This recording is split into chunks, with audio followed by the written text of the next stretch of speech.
Good afternoon, everyone, and welcome. Today's a special day for a number of reasons.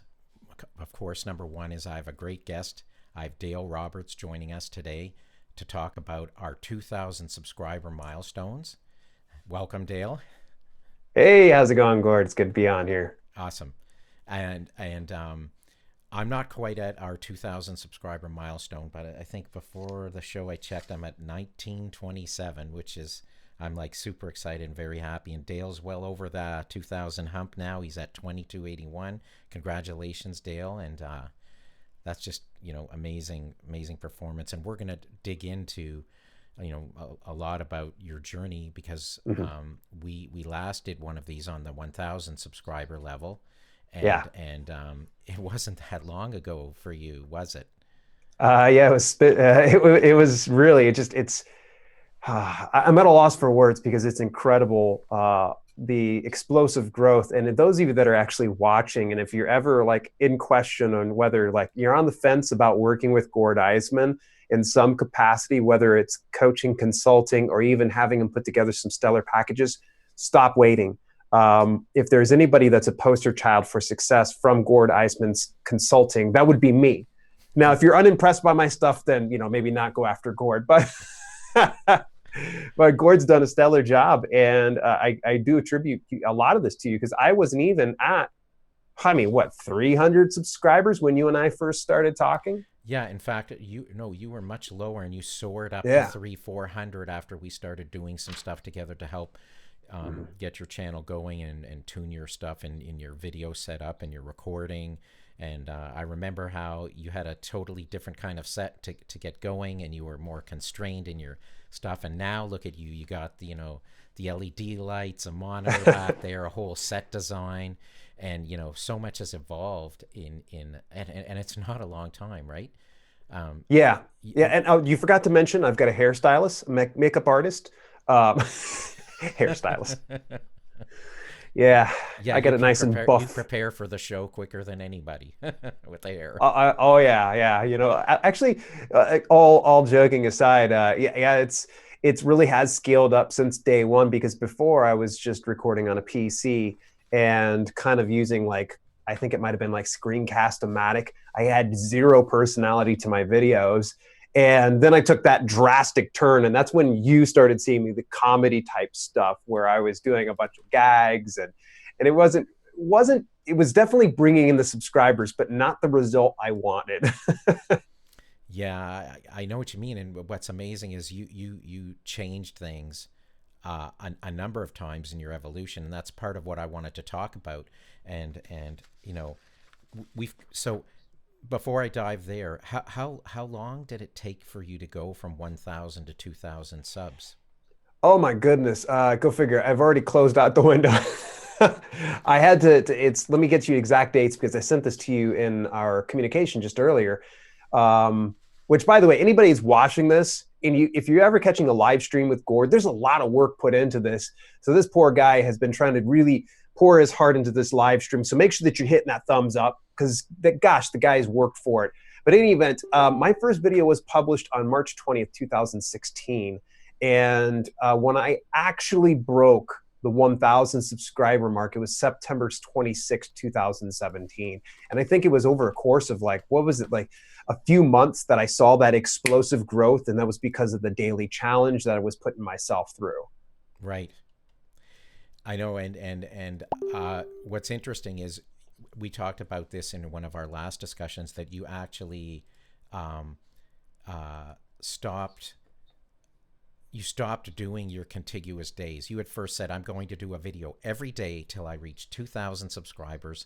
Yeah. And and I think you said you went for 100, if I recall, like 114 days straight. You were making videos. 114 days. Yeah. It was actually, I remember because I was still in the midst of uploading those things when you and I met at Vid Summit over in Los Angeles this past year.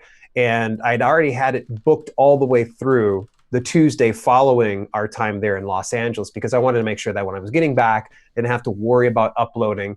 So it wasn't until got there with Vid Summit and I came to kind of learn that I was killing myself for no reason because some of these larger video content creators were kind of like, look, it's not about daily uploads, it's not about subscribers, and it clicked for me. And I started to kind of go, why am I racing after 2,000 subscribers? Yeah, it's a great vanity metric, but at the end of the day, is it truly what I'm shooting for? Is it going to pay my bills? Can I monetize that? And that's why I kind of had to take a step back and reel it in and understand what my product was, who my audience was, and how I could refine that product that I was giving to them and bridge that gap better. Yeah, but what I really give you great credit for is you set these really like crazy out there goals, Yeah. and you just go for them. And then if you decide at a certain point in time that you need to, redirect your sales a bit to change course, that's fine. Like, you don't look at that you made a mistake, and from each experience you've gained, so much. I mean, I watched just in you going to produce that volume of videos per day, you did several things to improve your ability to execute more quickly. So can you share with us some of those things that you had to let go in order to get to produce that frequency? Because I think a lot of people want to know that. I know I constantly struggle with that because I mix between scripting and going non-scripted, and researching to the nth degree. All of that stuff is starting to trim down more as I get the confidence in myself and sharing my knowledge and my perspective, which was something that held me back before. Yeah, and thought leaders need to be sharing more of their own perspective and who they are. So can you share a bit on that for us? The big thing is, I think it's a mindset, and it's not like I'm trying to go self-help on you guys here. I leave that up to Tony Robbins and Les Brown and such. But it really is a mindset type thing of, where are you at? Where are you going? What do you plan on doing? And of course, how do you see this finishing? And if you can really kind of get all that etched out, then you'll kind of know what is most important. You'll know your priorities, what's most important and what's least important. And that's where it's going to kind of get etched out. I used to see a lot of these larger video content creators that will say, don't write a script. I just do bullet points. And then you get some people that say, they just go ahead and point and shoot. And then you got other ones that say they script. Here, fact, okay? I did YouTube Creator Academy. I went through the entire thing. I completed the entire thing, which I highly recommend if you're really dedicated and devoted to your craft of creating video content. Then you need to be learning as much as you can, regardless if you feel like it's important or not important. If someone like YouTube says, here's the data that you need to become better, I'm going to be listening. That's going to be the thing that I'm going to be paying attention to. And fact, they actually do recommend scripts in there. So regardless of those higher, earning people that are saying, well, don't do scripts, Gord, YouTube's coming back and actually saying, create scripts, because what it does is it gets it to where you dial in your message and you're very clear about what you state. And here, another fact is you spend way less time editing. Now, I've used scripting and I've used bullet points and I've used improv. All three of those work great in any capacity. Find out what works best for you. Yeah. You're going to have to maybe experiment for 30 days on scripting, or experiment for 30 days on bullet points, or experiment for improv for 30 days. Try it out and see what works best for you. And then you're going to kind of know what is the most efficient process. How can you get from point A to point B in a straight line without deviating much? And that right there was what helped me kind of optimize my process, because I was using a green screen at one point. That was an extra task. I had to get the lighting dialed in. I had to make sure I matched up the sound so that way there was no latency. And there was just a lot of that heartache. So that's why I eventually got it to what you see here, where it's just my office background. There's no green screen. I've even got the lapel microphone. I've got it to where everything, even my lighting, like right now, I'm waiting on another set of LED lights. Hence why the lighting's probably not as balanced as I'd like it to be. But the LED light's about this big. Gord's got one. And I ordered another one. I'm going to place it over here. Why did I get LED lights, even though I had umbrellas? I had 2 umbrellas and 2 box lights. Well, the problem was those things were bulky, and you had to set it up. You got to take it down, because I can't leave this stuff inside the office. My wife will kill me. She literally will. So that was another thing, was just, in all that aside, you guys can laugh at my expense, by the way. The LED lights are much easier. I just boop, boop, up, it's gone. As I had to take out the boxes, set them up, angle them right, lift them up, put them down. LED light set, forget. That was a way that I was able to optimize my process. Outside of that, though, I can't really think of much more than also the optimizing the process is looking at my analytics and knowing what content I need to produce that my audience is clamoring for. I can't continue to publish videos for the sake of my ego. I need to publish videos that my audience wants, needs, and craves. Yeah, so this brings me to an interesting point, because you talked about scripting and going non-scripted and improv. I'm, because, part of my 4,000 hours challenge to get to 4,000 hours by February 20th, when the YouTube Partner Program changes take effect for people like me that are sort of grandfathered in, that are sort of qualified, but will lose it if we don't reach those levels. So I created that challenge. Well, now here I am live, so it got me to raise the level of my game. But what I'm realizing is that I think, like you said, all three of those can even have their place with you. It doesn't mean you have to be dedicated to one or the other. I mean, Correct. You do a ton of live now. How many times a week are you live? I'm going once per week. I was doing it twice per week, but I was discovering that it was creating more workload for me and getting pretty much the same results as just one live stream. Okay, so, but it takes, if you're going to be technical about wanting to get watch time and things like that, it's a huge bonus in terms of the volume of material that you're producing, assuming people watch it.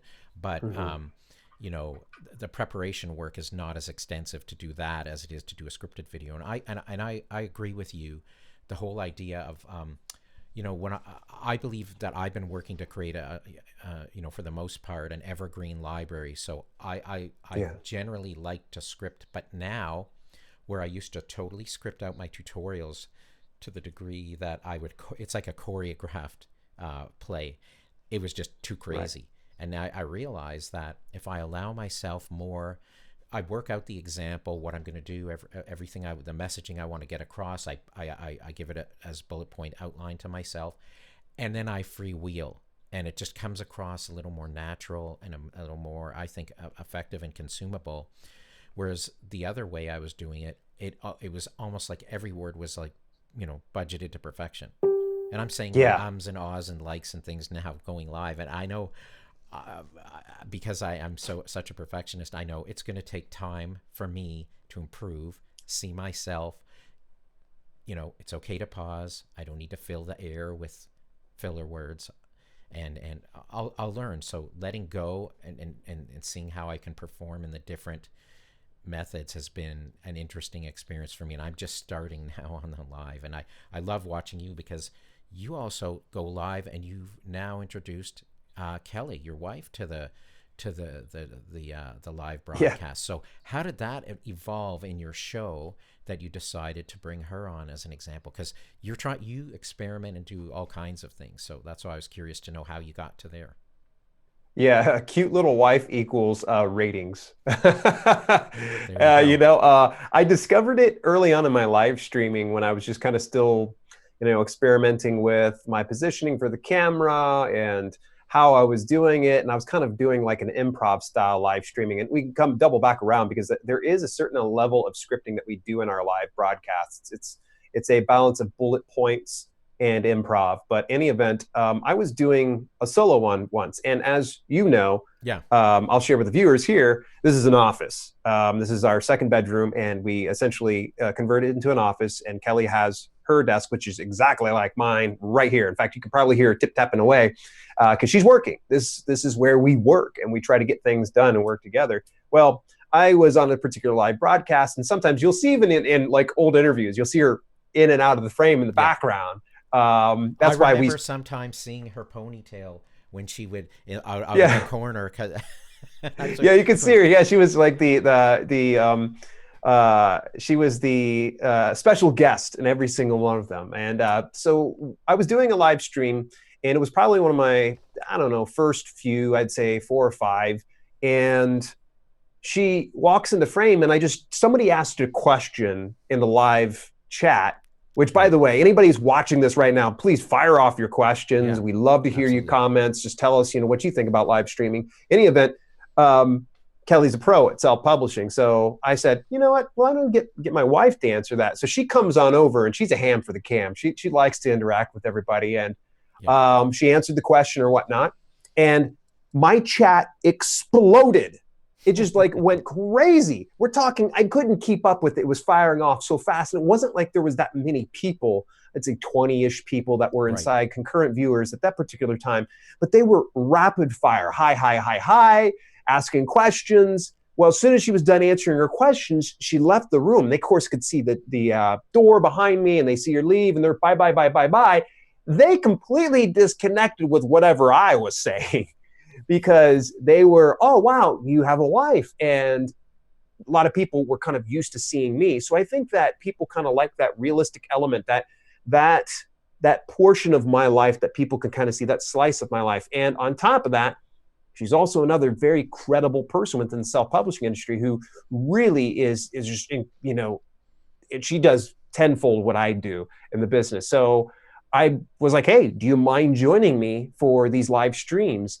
And people started responding. I even had a viewer that said, look, pony up the money and get her a freaking mic, because she's got such a mousy voice. And as you can tell, I'm a very articulate speaker, and I kind of talk a little louder. I'm not a loud talker, but I tend to kind of ramp up a little bit when I go into streams like this, live streams, because Yeah. I like to bring that energy, that game face, if you will, to this. And so she was getting washed out. So we more recently got these nice little lavaliers. Mm-hmm.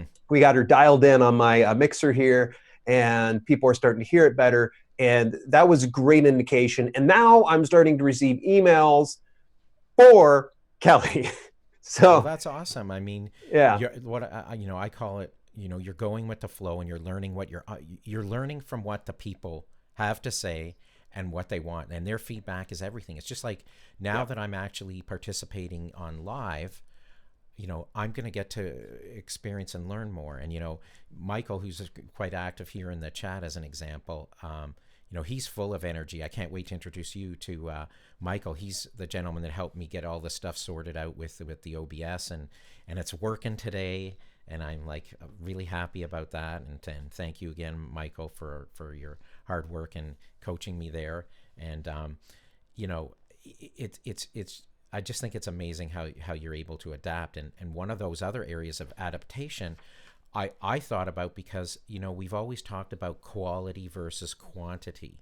And I know you're not producing the volume that you did before, but now as you're doing a variety of other things, and we're going to talk about your stuff off of YouTube in a minute, or shortly. How have you changed that balance, or how do you look at it now? Because look at, you have a beautiful set now, and we always want to produce quality, but I remember there were times when you said to me, I don't know, Gord, I just did 8 videos today, or like I recorded 15 videos today, and I'm sitting there and I go, that would take me like the summer, and you were grinding the stuff out. So can you comment on quality versus quantity?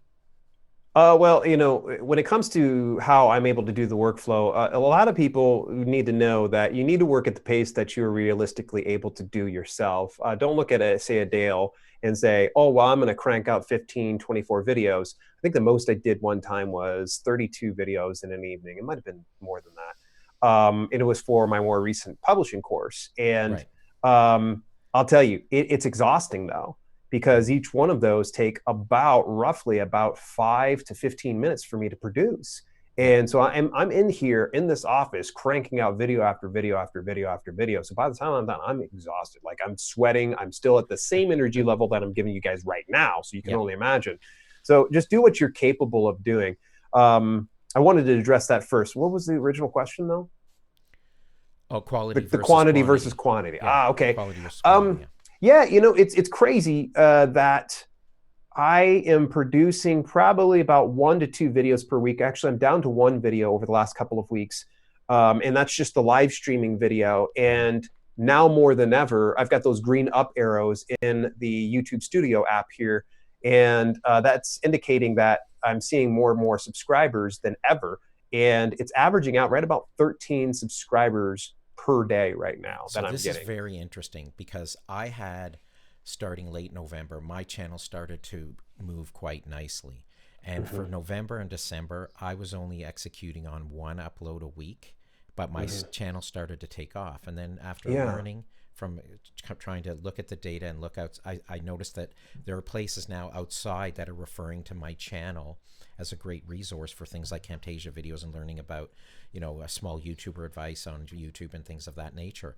So Hmm. we don't know when we're going to get that kind of traction, and to sit there and be beholden to what the statistics say. Oh, Yeah. I didn't get subs today, or it's a really low count. I must be doing something wrong. We can't just let ourselves feel the way that those graphs can go with the sub counts and the views and the watch time. You know, Yeah.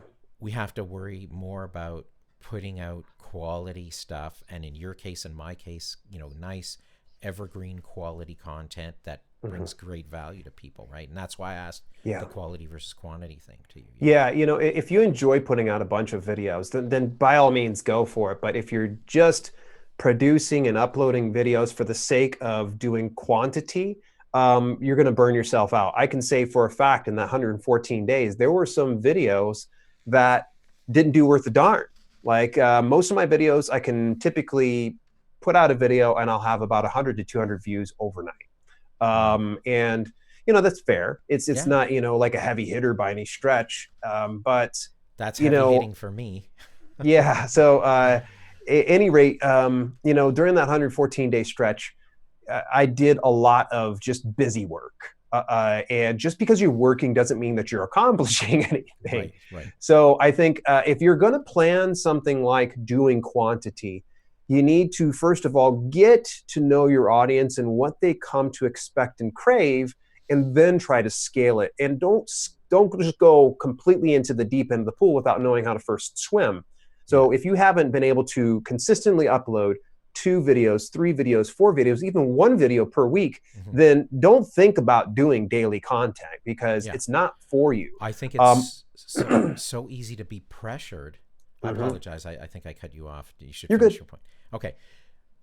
People feel so much pressure. They look at their competition, they look at other people that are growing faster than them, and they don't Yeah. appreciate their niche and who they are and where they're at is where they are. And we all need to kind of figure out what's going to work for us, because if in the end you're not like super excited and really enjoying what you're doing week to week and what you're producing and Hmm. delivering on YouTube, you're going to crash, because you go through all kinds of ups and downs. So even though, you hear them say, well, to succeed in the algorithm, try to be doing 2 to 3 uploads a week.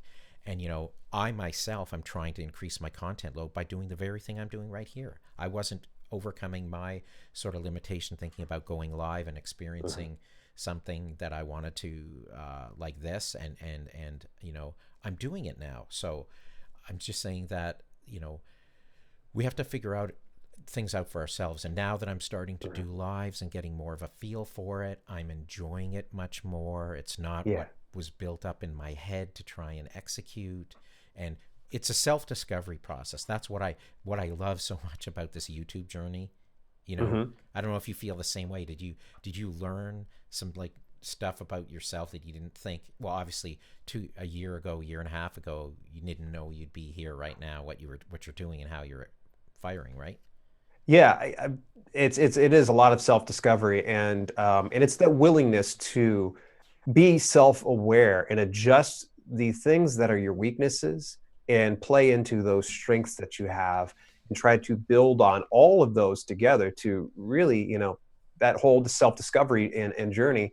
So for me, when I came into this, all I knew was I had great information about my particular niche that I Mm-hmm. wanted to share with the world. I didn't know Right. much more beyond that. So if there was anything I would recommend to people, and something that was asked to me probably about a year or so ago, Yeah. and it was, why do you do YouTube? Why do you produce videos? Yeah. If your answer is just as simple as, hey, I want to become famous, I think you're probably in the wrong line of work. Mm-hmm. You might probably, try something a little different to become famous, like rob a bank or, don't do that. Don't do that. But if you can kind of dial in exactly the general vicinity of what you want to accomplish with video content creation, it's going to help you out. It's now getting to the point to where I've monetized this, not just through AdSense and ad revenue on YouTube, but I've been able to build revenue off of YouTube. That's the thing is, remember, you don't want to become slave to YouTube's algorithm. You don't want to become slave to that, because here's the problem is, if some point or another, I don't know, someone at YouTube or Google just like looks at your account one day and is like, I don't like the way this guy looks, ban. Yeah. You're left with no monetization. You're left without your audience. So you need to start to think of, first of all, what am I trying to accomplish? Who's the audience I'm trying to reach? And how can I better communicate directly to them? Because YouTube is just merely a way, a conduit to spread your message and build your brand. But it's up to you to go, here's my audience. Why don't you guys come with me? Yeah, absolutely. And this was a great segue, what you just did into the next part, which was to talk about what is Dale doing to build a business using YouTube sort of as a hub for content and sharing knowledge and keeping that engine going for exposure and discovery on YouTube. But now you take people off. And before you answer that, talk about what was your strategy to build in monetization? Because we know if you're just starting out and like, do you suggest that like people right from the get-go start to go out there and do affiliate marketing or do product reviews? Like you've had some excellent product reviews that have gotten you relationships on the sponsorship side and other things. So speak to that, how Dale sort of executed on his strategy to monetize, which includes building your brand and the things I explained. Yeah.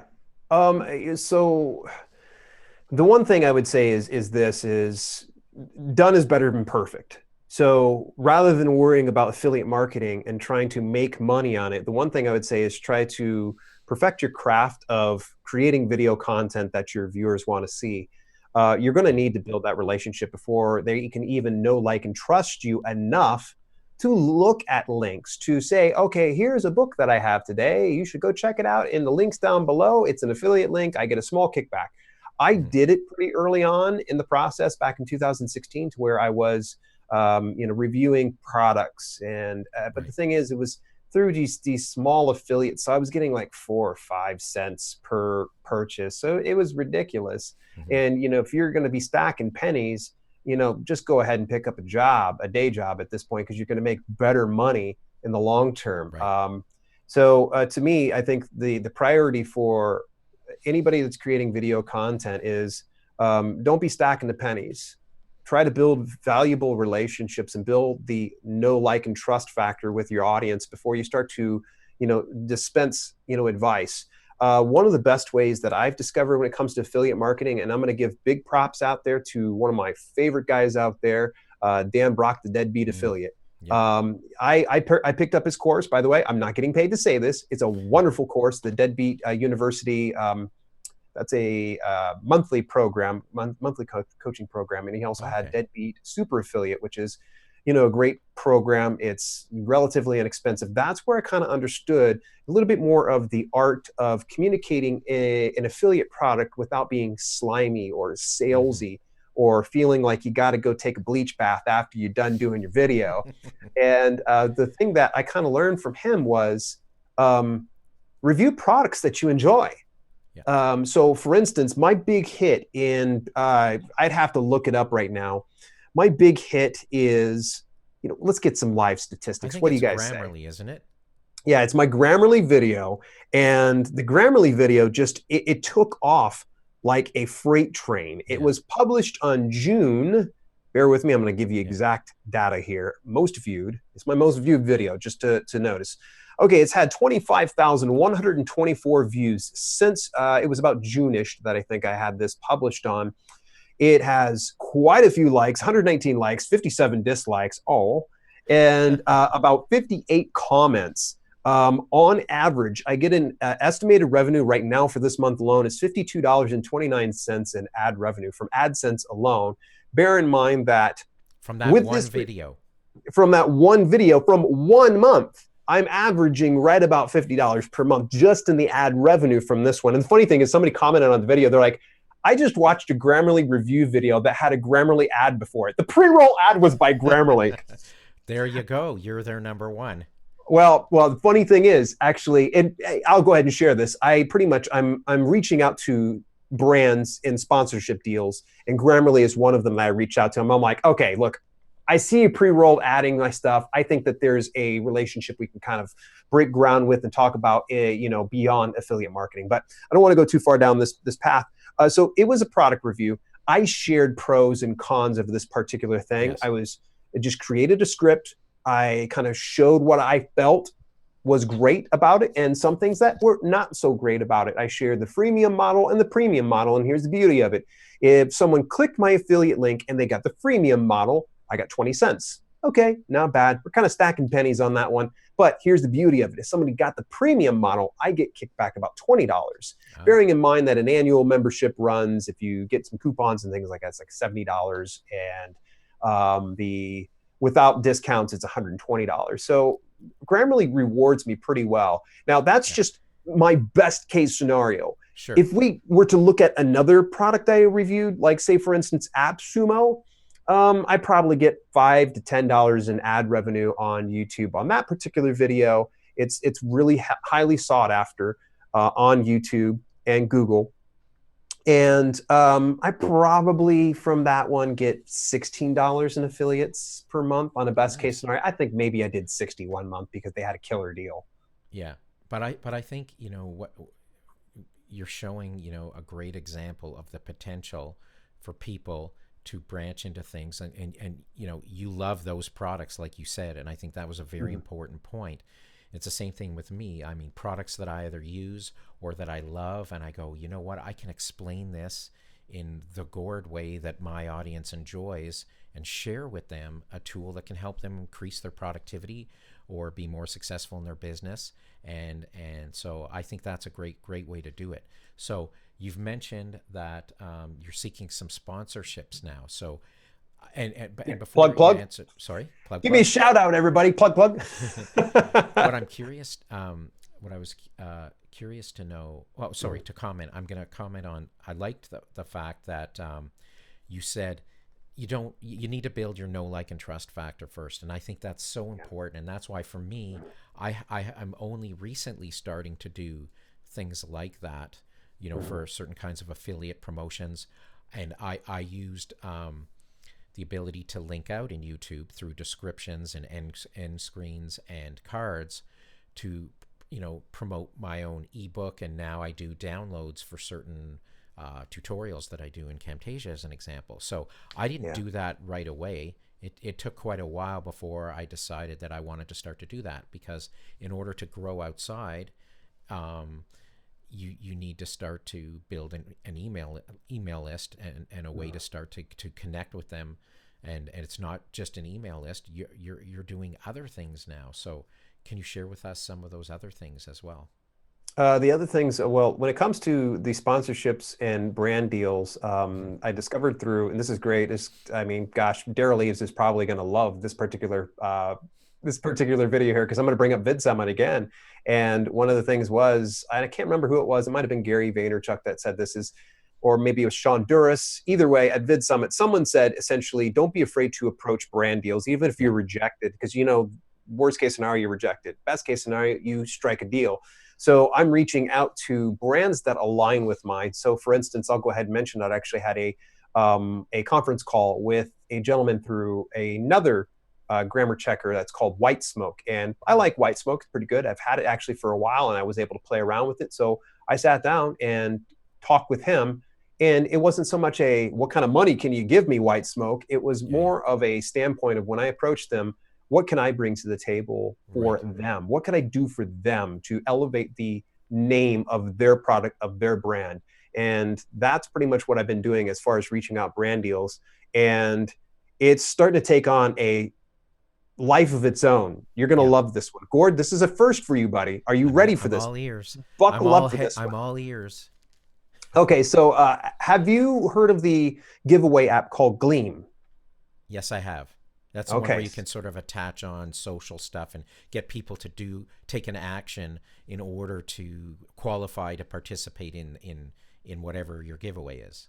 Yeah. So Yeah. kind of same thing what Gord was just saying here is let's say you've got a free product you want to kind of give out or a product that you would like to give out that represents your brand. You know, it could Hmm. be a book, it could be a video tutorial, it could be any number of those type of things. You can use Gleam as a platform. They have a freemium model, so don't freak out here, folks.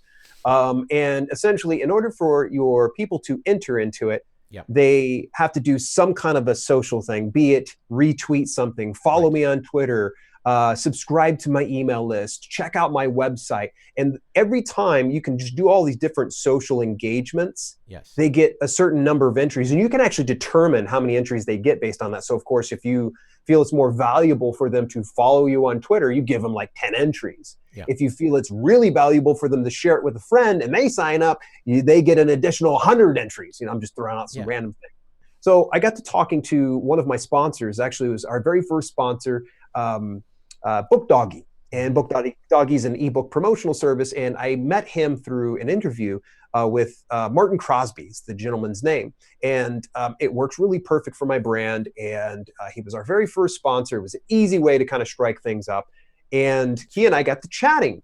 And I was like, what would it take for me to maybe get you to contribute to a giveaway? And he was all but, oh yeah, let's go ahead and take a look at that. Hmm. And he's like, maybe you would like to talk to somebody else. He introduces me to two other people in our industry, but they had their own unique service that wasn't like his, but it was different. So I got myself, I've got Book Doggy, I've got these two other companies. And I was Nice. like, wait a second, we can make this giveaway massively viral if we can start to involve larger companies. So naturally, you know what I did? I broke ground. I spoke with White Smoke about it, which, by the way, this is not saying they did or did not accept. So I just want to kind of put that out there. So that way, if for some reason White Smoke's watching this and they're like, don't be representing us this way. But look, just kind of putting that out there. So I approached them and I approached one of my close friends, Rob Archangel of Archangel Inc. They're a full service self-publishing company. Hmm. And he was, yeah, let's do this. And I've already got about another 5 people I need to contact about this Wow. giveaway and all this to do this. So my thing for this is going to be, of course, subscribing to my channel and possibly watching my channel trailer. That's going to probably be the things that I'm looking for. And of course, email subscription naturally. And everybody else is going to have their particular things, but we're all coming to the table with all of our different prizes so we can make it massive. They send it out to their email lists. I put it on YouTube.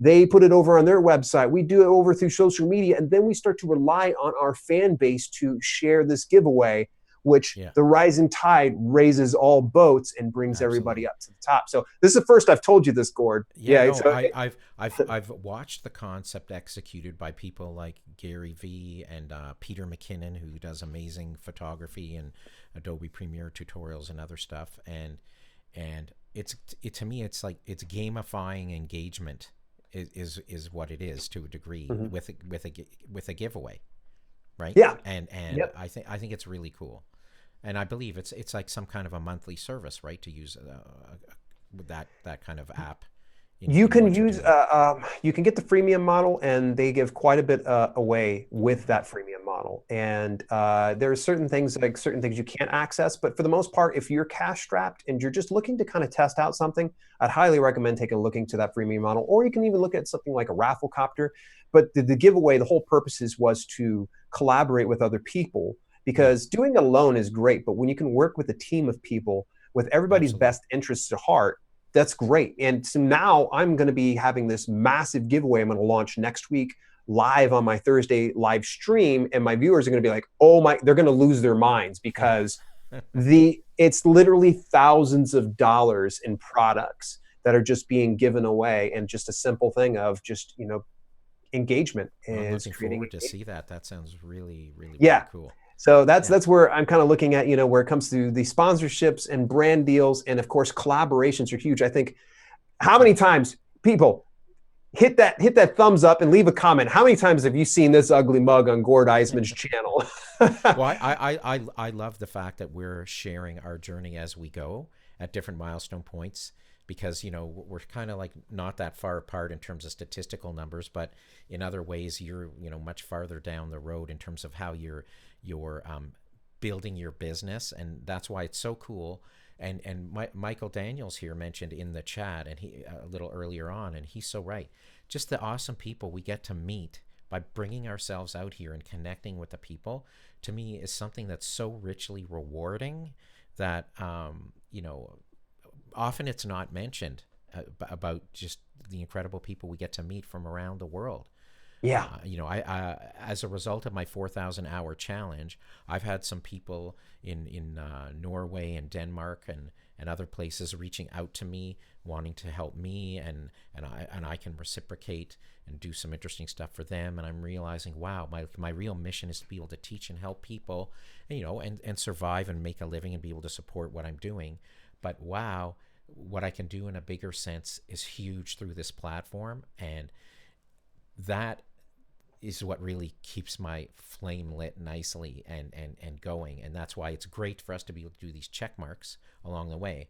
And I had one last question before we close out, which was, because you're growing and all the work you're doing with building a course and all of this stuff, and recording all of these things, and the live show and all of these other business things you're trying to do, how has your usage of I know you have a virtual assistant, how has that grown, and how would you see that going in terms of your ability to scale?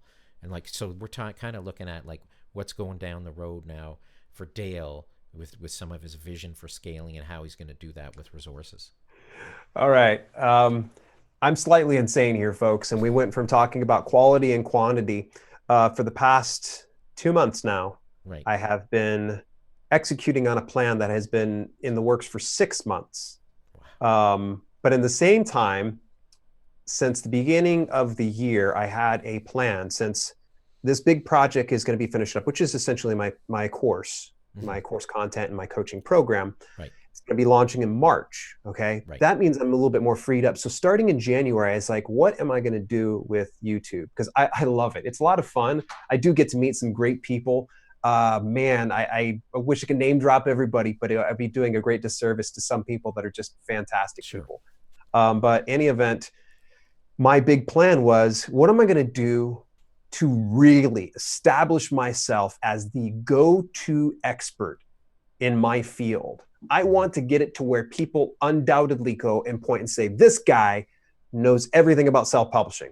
See, I'm not going to talk, I love jib-jabbing with you about video, publishing content, and things like that. But I'm not like a Brian G. Johnson. I'm not like a Nick Nemeth. I'm not at that level that I feel that I can dispense that type of advice. Sure, I could, be able to regurgitate the things I've learned from them. But nonetheless, I can tell you this, what I know about video publishing, multiply that by 1,000 times, because that's what I know in self-publishing. So I wanted to get in through self-publishing books. I want to become the go-to expert. I want to be the Oprah of self-publishing by the end of this year. And I want to scale it to a point where it's it's going to be undoubtedly wow, this guy is it.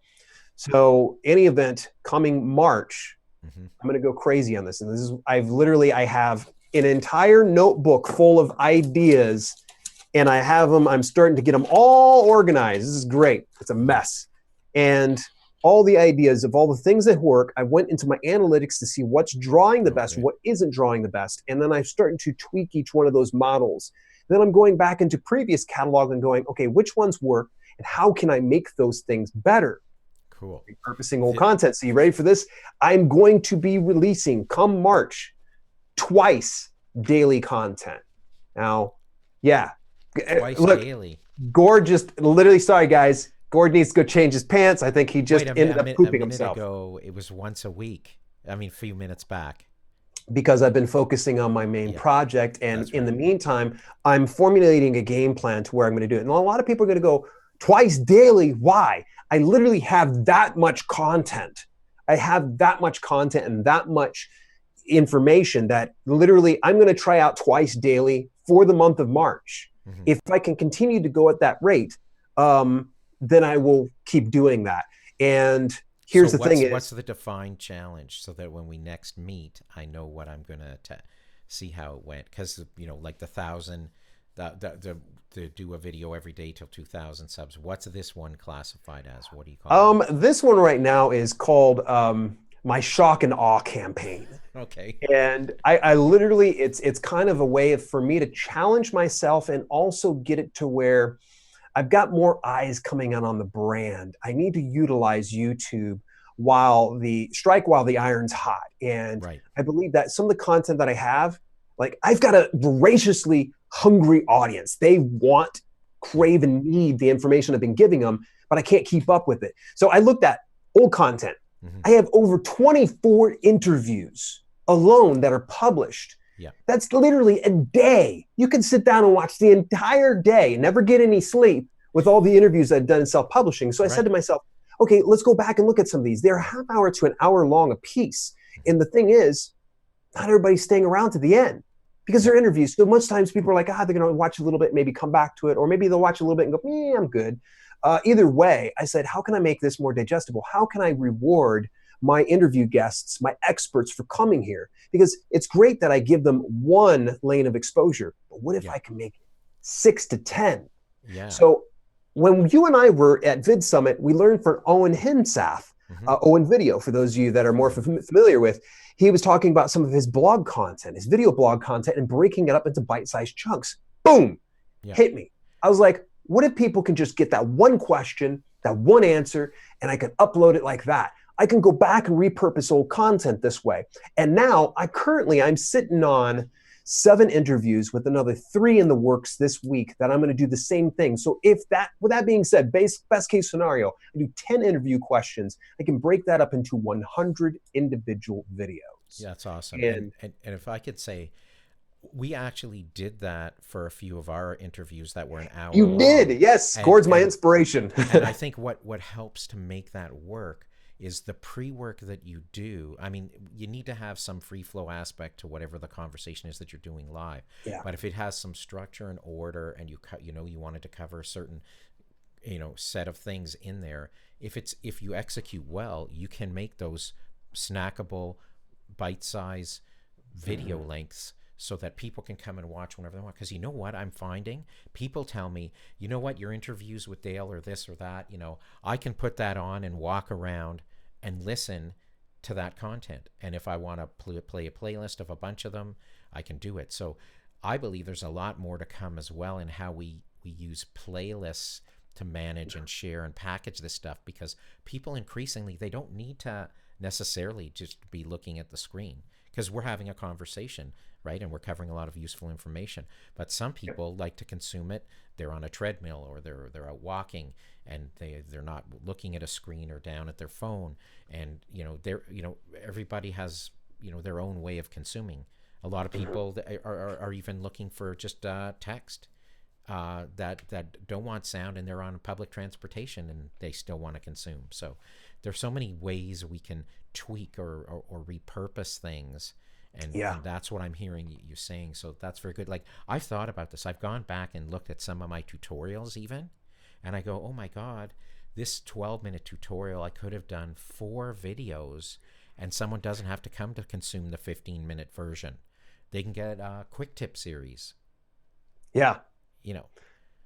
And I'm sure the same applies to a lot of the lessons in what you're doing as well. Oh, right? Yeah, absolutely. The interviews are our primary target, and the other thing is live streams. I was listen, folks. Live streaming ain't for sissies, all right?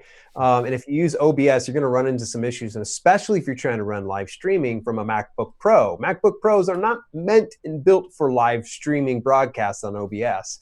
And I ran into a lot of audio latency issues, and I just literally lose sleep at night from issues for my live broadcasts. And I said, how can I make this better? Well, how about this? I can take down that content and match up the audio, break those live streams up into bite-sized chunks, and now I've got a product I can stand behind wholeheartedly. And I was like, wow. And so I don't know how many live streams I'm up to. I'm sure 2 to 3 dozen live streams that I've had over the past half year or so. So there's so many ways we can make it, shake and bake it. And of course, now I've got new content that's going to be coming out as well. More scripts that I'm going to be developing.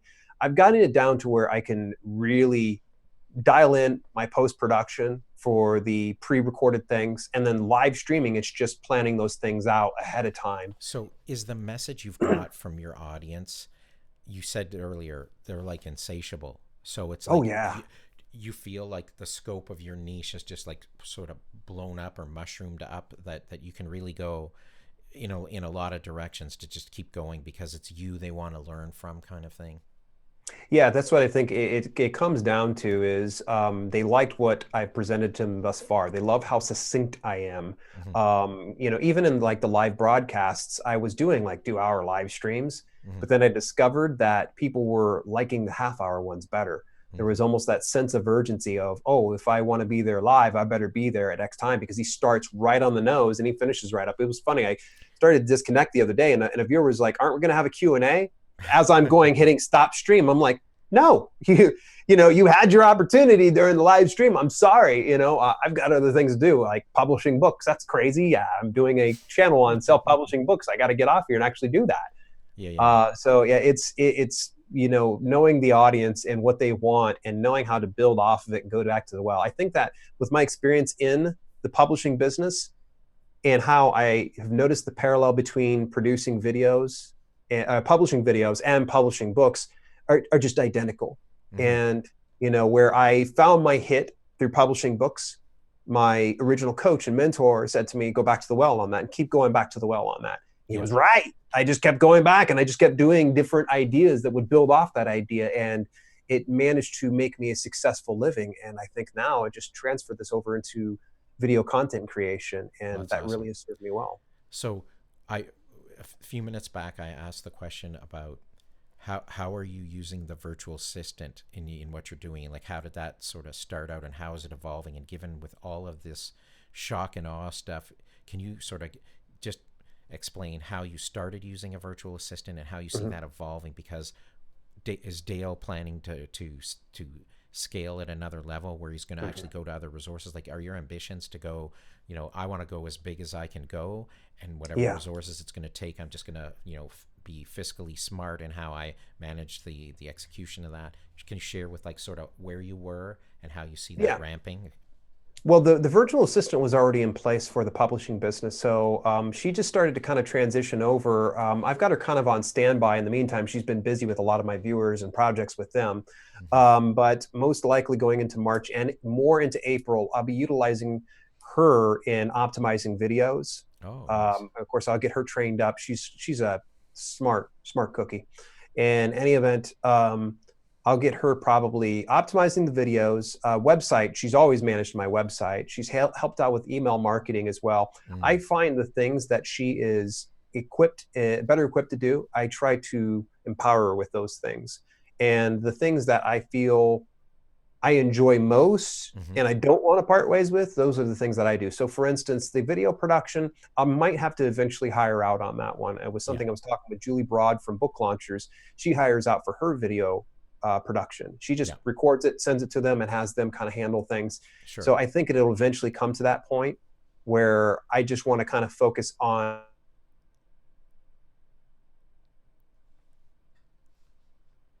Are you there, Dale?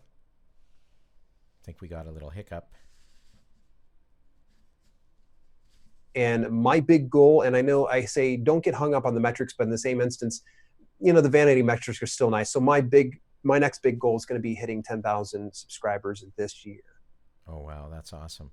Well, I so greatly appreciate, Dale, all that you've shared with us today. And it's kind of cool now that the pressure's more, um, it's off me, because once you blew past me at 1,000 subscribers, I get to just, sort of watch and learn.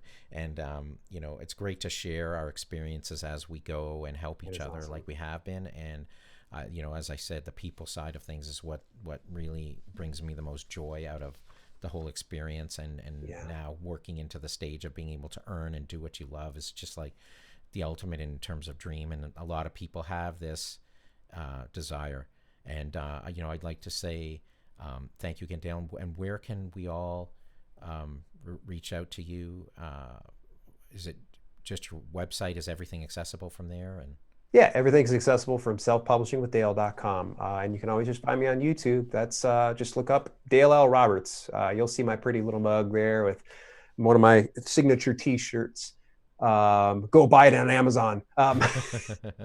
Totally just go. I'm kidding here, folks. Kidding. But yeah, head to selfpublishingwithdale.com. It'll give you all the resources that you need. And it'd be awesome if you happen to be watching this video or whatnot, and you pop in and watch a video or something, drop me a comment, hit a thumbs up. And of course, if you're watching this video on the replay, hit that thumbs up. hit the subscribe so you don't miss a single live stream by my man Gord Isman. Oh, thanks, Dale. And everyone can find me at gordisman.com and branch from there. And of course, my YouTube channel if you see this. And you can learn about the different things I do and the services I can help you with. And, I'm just enjoying to serve and our journey here. And Dale, I wish you luck. And next up, we'll be learning about your Shock and Awe campaign after it's been underway for a little while. Okay, and thanks again. Yeah, you And got it, buddy. Hey, have a thanks great day. everybody. Cheers.